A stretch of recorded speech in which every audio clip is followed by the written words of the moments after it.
Hello and welcome back to my channel. My name is Dwayne. I got a video for that Kimball, United States Army veteran and retired VA rating specialist. I have a special guest with me today to talk about Native American veterans. So I would like to introduce you to Mr.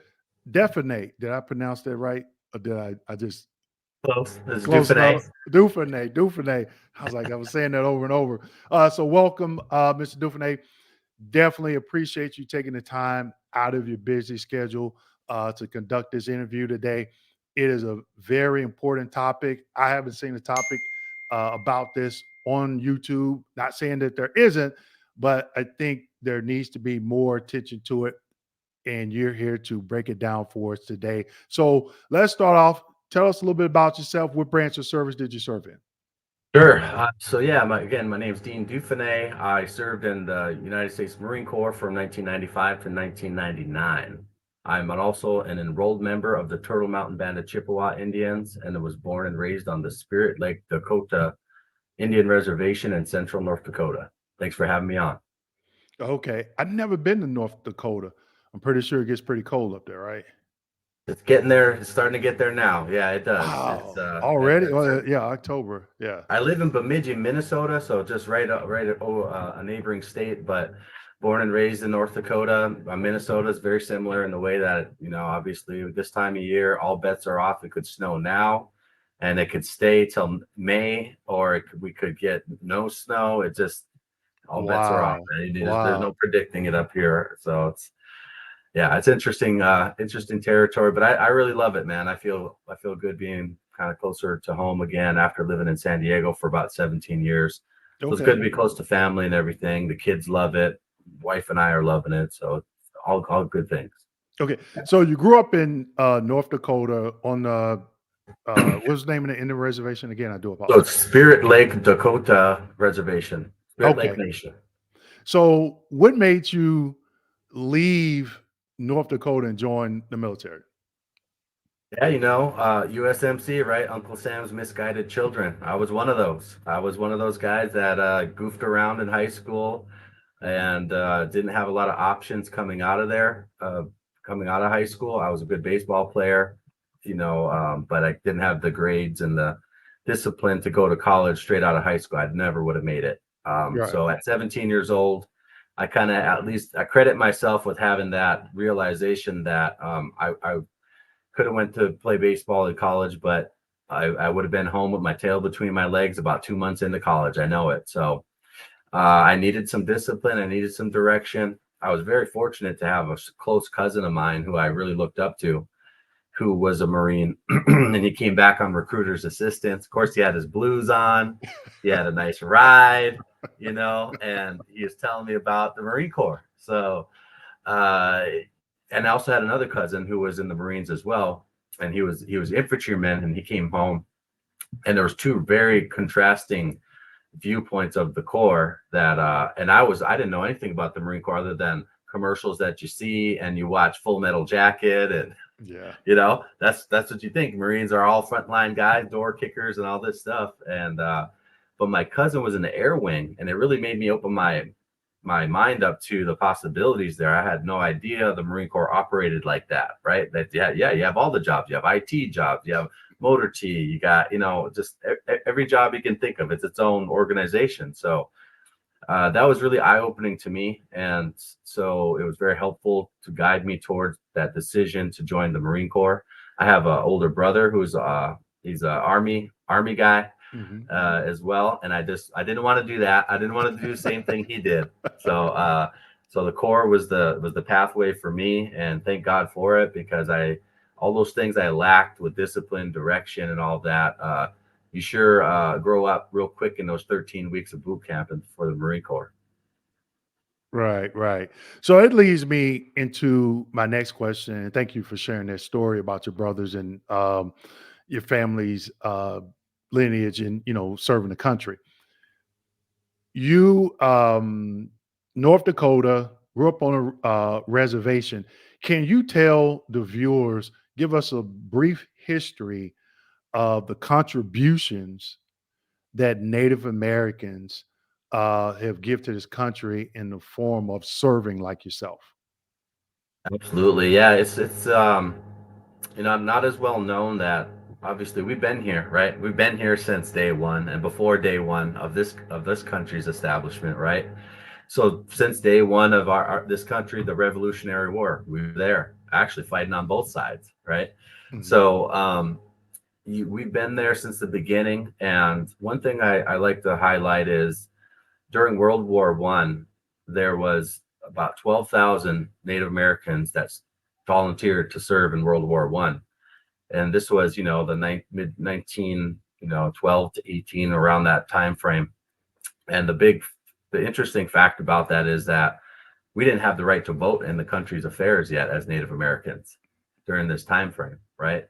So I think that speaks volumes to our warrior spirit and you know, our will to serve. And it's also about, I talk to a lot of elders about this because the question comes up a lot about why do you serve a country that did this to you and all these things, right? Mhm.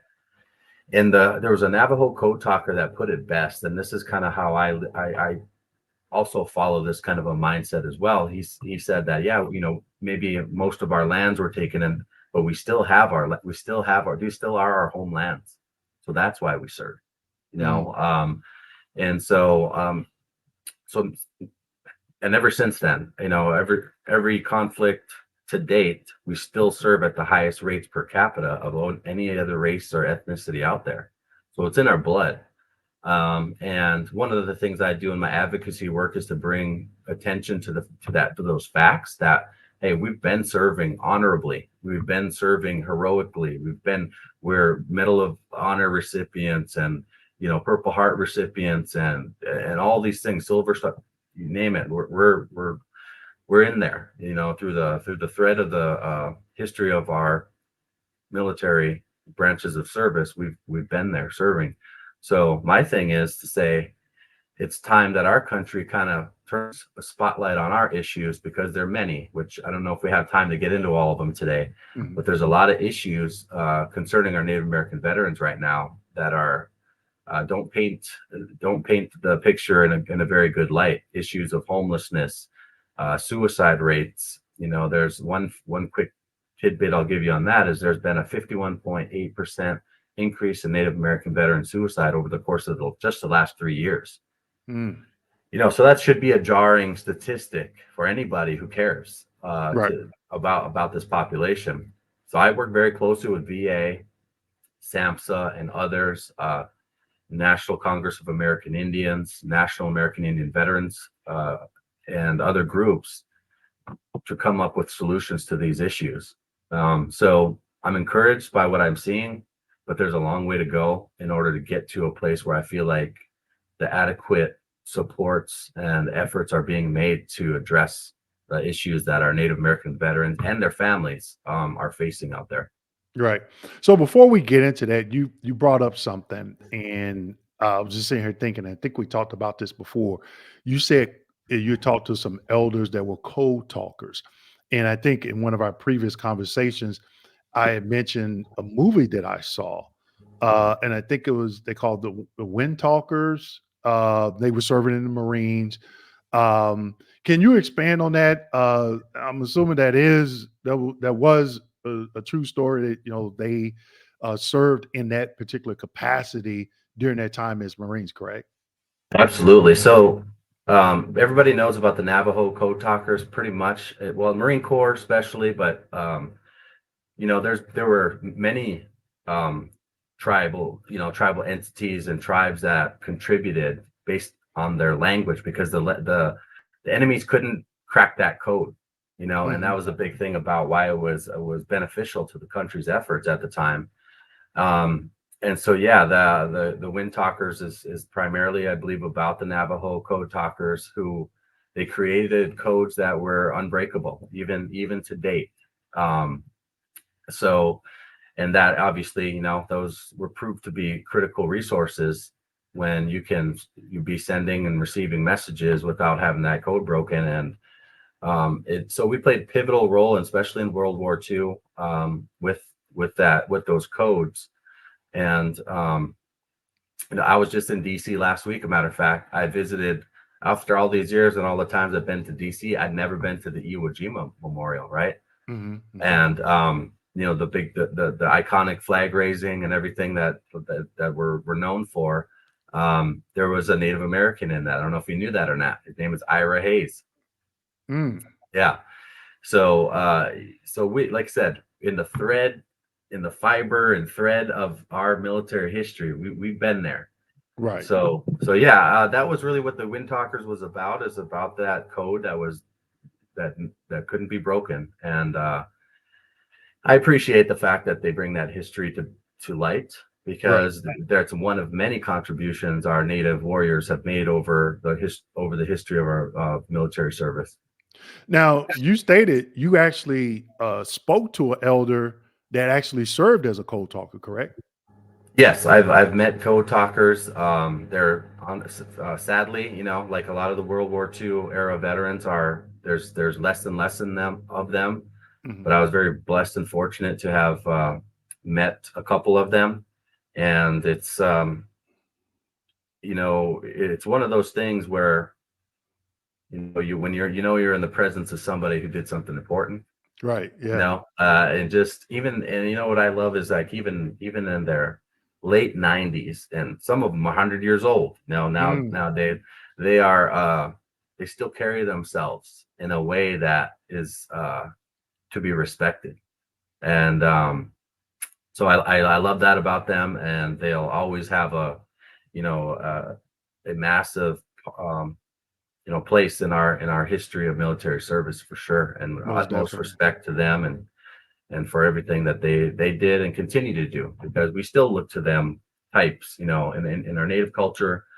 We look to our elders a lot for wisdom and guidance on things. And like I said, I look to them for guidance on this issue, because this comes up a lot. About people want to know, like, why would you guys as Native Americans want to serve in this United In States Armed military. Services? They tried to wipe you out. They took your land. They did this and that and the other thing. And that was the best answer that I ever received, where I could feel like, what, that's kind of how I felt as well. I just didn't have the words for it until that our elder code talker put it to me that way. Right. So, talking to those elders, and I've talked to um, a lot of Vietnam veterans, African American veterans that came back from Vietnam, and they share their stories as to how they were treated. When you're talking to these elders, did any of them express or share how they were treated when they came back from service and how they were treated here in the United States? Yeah, I think it's no secret that especially anywhere from our Vietnam era, especially weren't treated well when they came back. You know, Mhm. and just in general, when a lot of natives come back and they go back to their tribal communities and everything, they're it's a little different. It's certain tribes have ceremonies and things to be able to accept their warriors back into their tribes. Mhm. I feel like, and this is I don't want to go sidebar on you and go down rabbit holes, because I got that in me, but Okay. and for another time. But there's that, I feel like that aspect of having these welcoming home ceremonies is something that we miss the boat on for our larger veteran population. I Mhm. really do. And so I think it's they're obviously you're brought in back into your communities, into your tribes. Some engage in ceremonies to be able to do that, to basically kind of acknowledge the things that you did as you served, as well as to try to integrate back into your families. Right. So, can you tell us a little bit, shifting gears here, coming to present time? Can you tell us a little bit about what you're doing now with the Native American veteran community? What's going on? What are some things that are going really well in DC or within the VA? And could you explain a couple of things that are not going so good that you're trying to maybe get some type of legislation push or bring more awareness to Native American veterans? Yeah, can do. I'll start with some of the things that aren't going good. You know, by most, if not all, socioeconomic markers, um, we're doing pretty poorly out there for our native veterans are. We're at the highest rates of, depression and suicide, like I was mentioning. We're at the, lower rates of median income and homelessness and things like that. We're overrepresented in those areas. So again, it paints a bleak picture when you look at it that way, but it's also motivating and to me because there's tons of work to be done, Mhm. right? And some of those efforts that we're doing to try to make positive change there's three distinct efforts I feel like that I'm a part of, but that are also critical to this. Is there's one that's called National Congress of American Indians. They're very influential in Indian country. They do a lot of they affect a lot of policy, and they have a veterans committee within that organization that Mhm. carries a lot of weight. So we're getting that actually. Um, we're trying to utilize that, optimize it to the best of the ability there.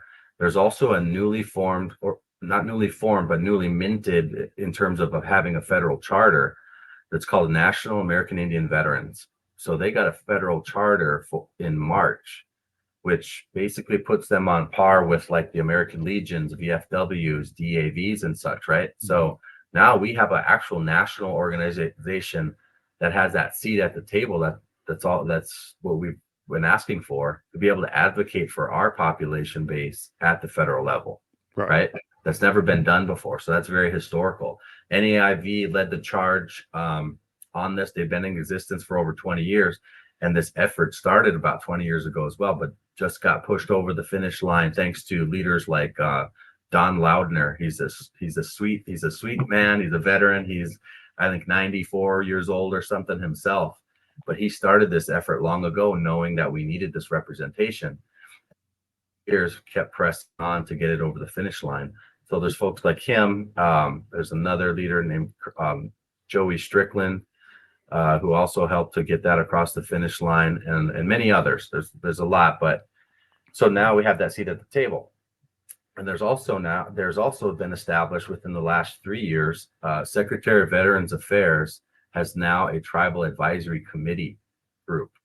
So I'm a part of that committee now as one of 12 members, and we represent what's called the Indian Health Services regions. So my region, um, I'm covering Minnesota, Wisconsin, and Michigan, and then again it goes like that with the other 12 or with the other 11. So our charge is to provide recommendations and guidance to Secretary of Veterans Affairs about how he can support efforts and that would improve the quality of life of our Native veterans and their families, essentially. So good things happening.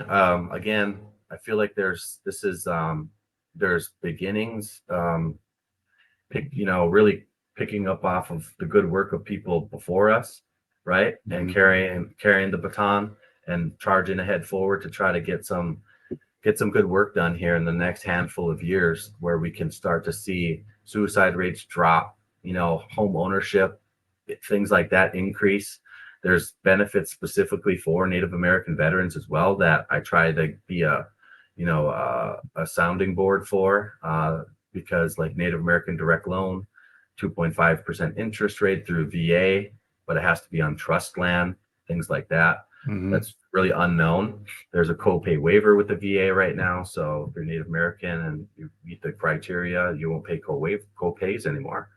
And many other things as well that maybe we can do a follow-up in the future on, because I really would like, and I really appreciate what you're doing with your platform to help us Mhm. amplify this voice here. So yeah, there's, you know, good things going on to address, I think, a lot of the negative things that are trying to build trust with our Native veterans as well, because trust is a Right. big issue. One of Right. the reports I got from VA last week from their office of, I think they call it veteran experience, Mhm. they give a report, right? And overall, I think they were in the low 80s on most other population groups as far as their their approval ratings and whatnot. Well, when you look at the American Indians, there's 69. We're the lowest out of the ratings as far as the experience we have with the VA. So that tells you a lot in and of itself, right? Right. They're having trouble getting us in the door, first of all. Then they're having trouble when we get in the door. Then we're having negative experiences with them. So it's no wonder why we have low enrollment rates in VHA, VBA, and all the other programs. Right. So, being in North Dakota in those remote areas, do Native Americans have access to VA healthcare? You know, I'm in Florida, and we have two large VA medical centers, and then there's two or three outpatient clinics. Then they have an annex. Do Native Americans, let's just say northern Minnesota, North Dakota area, how far do they have to drive? Do they have access, or is it, them getting health care through the VA as it pertains to distance? Is that difficult? Yes, absolutely. That's one of the biggest challenges. We're very rural in our tribal communities are very, very rural. And so oftentimes it is several hour drive to get the adequate treatment. You asked if there's access. There is access, but is it adequate? You know what I mean? Okay. Yeah. And so that's a big struggle in doing adequate outreach. I know VA has made some efforts, and there are some VBOCs and whatnot, some outpatient clinics that have been placed in certain strategic areas, which is a good thing. So I'd say there is access, but it's not adequate. I wouldn't say. Okay. There's a lot of, especially for the aging population of our veteran community, to drive 3 hours to Fargo, North Dakota, to the regional office there to get care. That's not really a feasible or tenable situation, right? So we're trying to, and I know VA is doing some things on the telehealth front that are really good. There's this Atlas program that's coming out soon. I think it's going to be a grant program that I think could positive implications there. Essentially, bringing these pods where it could be video conferencing with your providers and whatnot. So at least you have some touch points, and that's a big thing to me. Is we need to create more of these touch points so our Native vets can get access into VA, get educated on things, and get applications done, screenings done, etc. Right. So with the Native American veterans, you saying 3 hours of drive to Fargo. So I'm assuming they're further north than Fargo, and they're driving south down to Fargo. With you being on that committee, has anybody introduced maybe like mobile healthcare? Like, they go up there once a month, all day, and do some type of treatment, screening, dental, or anything like that? One thing we started here, we did the second annual Native American Veterans Standown event. Okay. Okay. So I worked on that as a consultant in partnership with the University of North Dakota. So we started the statewide Native American Veteran Standown. So it's for us, by us, right? And so with that, the idea is to be a connector, right? And create touch points again, because the VA wants to do this outreach. They don't know how to they don't know how to do it in Indian country necessarily, right? I've talked to a lot of these outreach folks and everything, and sad to say, a lot of them say, well, I sent an email to a VSO and I never heard back, so we haven't engaged in a couple of years. I'm like, well, that's not a good adequate effort. You know what I mean? Right. That's below bare minimum, in my opinion. I mean, to send an email and just let it set. I said, you guys got to go out to these communities. You got to go meet the tribal veteran service officer face to face. Go meet tribal council members face to face. Tell them you're here. Have a presence, build relationships. I'm still a strong believer of that.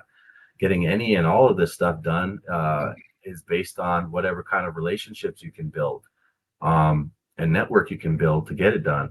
Right. So yeah, there's so we are talking about those things. We're talking about better outreach, better access, better engagement. But we also just did one of those stand downs in a northern Minnesota tribe here called Red Lake, Chippewa tribe here. And that was successful. and we're trying to kind of replicate that model throughout the country in these tribal communities. So at least we have one time a year at least, right? The native vets can look forward to this stand down event. So if they don't make it to regional office on an annual basis, or it's too hard to get access to things, they can go to this stand down event that's built by people that look like them, with important information that they can access if they choose to. But at least here's how I put it. They're not accessing a lot of these benefits because they don't know about them, right? So Right. let's do our part to remove that barrier of not knowing about them. Because once you know about them, now it's your choice of whether you Right. engage or not. You can't say I didn't know anymore. Nobody told Right. me, because that's a common thing you hear. Oh, if I would have known that, I would have applied for it. You know what Right. I mean? So we're saying, all right, let's put all of these things in front of our native vet population in a setting that they feel comfortable being there. For one, when they come in, we have our drum groups, right? We have honor songs. We have Mhm. honor guards that are people that look like them. We have blessings and prayers that resonate with them. Right. We have Right. speakers that look like them that are successful. So that's very different from a lot of these stand down settings, right? Where it's not like that. And so we feel that that could have a lot of positive implications if we can just really spread and replicate this model to more Right. communities. Right. So, you just mentioned some, my platform, I used to work for the VA as a rating specialist and approving, denying claims. I like to pride myself on approving more claims than actually denied, because, there's regulations you have to follow. And the question I was going to ask, what can people do? But I'm just going to tell you what I'm going to do to help Native Americans. I'm connected with another individual. You talked about housing. We've been doing live streams together for over a year now. He has a YouTube channel. His name is David Piatek. He's in the Chicago area. And he knows everything about VA home loan.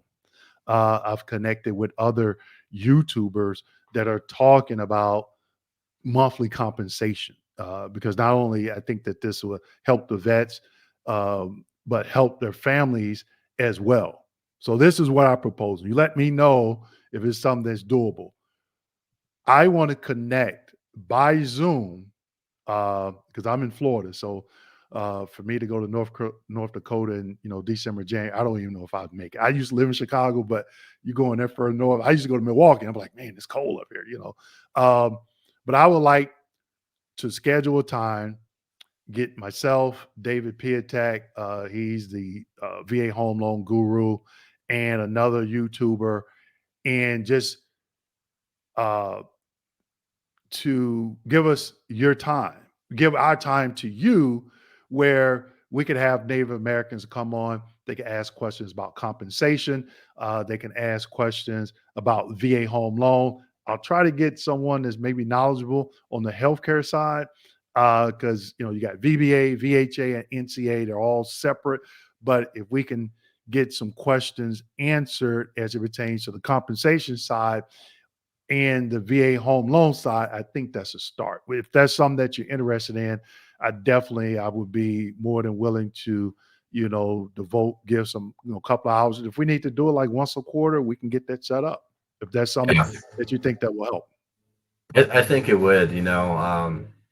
We I've through these stand downs, I've been able to establish a really good rapport with VA on a Mhm. lot of things. And so as we do these stand downs, we have the different VA departments, come and give presentations at these stand downs. So the setup is there's kind of your typical presentation style setup, right? With a podium and the audience like that and screen. Then we have a resource fair part of the event as well. So it's your Right. typical horseshoe style thing, go through, talk to everybody, but we have more one-on-one time with them there. Mm. Those things are happening there, but yeah, I'll always take the opportunity to talk to Right. anybody who has knowledge, resources to bring to bear for this population. Mhm. And that's really what I'm on this mission to streamline access to these benefits and services that they've earned, as well as to raise more awareness and get folks educated on these things, what they are, also what they're not. Um, I think just through those process, if we could build trust a little bit more Yeah. trust with these programs as well. And ideally, maybe we move the needle a little bit in getting more Native vets enrolled, Right. more access to these help and everything that they deserve, and maybe change the culture a little bit too with the relationship between our Native vets and the VA as well. I'd love to see that happen in the time I'm doing this advocacy work, and that's kind of part of what the mission I'm on here to do. Okay, sounds good. Sounds good. So a lot of good information there. I'll be reaching back out to you to get something set up. I'll reach out to those individuals that I was talking about as soon as we get wrap this up, because I think it's important. I think when I look at VHA and what they're doing with their online services and other things, I think any federal agency, they improve over time, but it is very slow. It's not like a private company where they'll have a meeting. I'm like, hey, we need to change directions. We need to pivot now, and we need to get the ball rolling. And we need some action in 30 days. Unfortunately, and I think any federal agency doesn't move that fast. It's like the military. Hurry up and wait. You got to run here and get all this stuff. Then they're like, okay, I'm here, I'm ready. And they're like, oh, we got to wait another 24 hours or whatever. Um, and that's unfortunate. But with the group of individuals that I know that's something that they will be more than willing to do. And instead of like, I would go to town hall meetings and you would have these directors come down and talk. They weren't giving the information. They didn't have the pulse of the people that was actually the end users, the individuals that was doing the work, and hearing all these concerns and talking about different manual references, court cases, and regulations that will help move the needle as it pertains to compensation.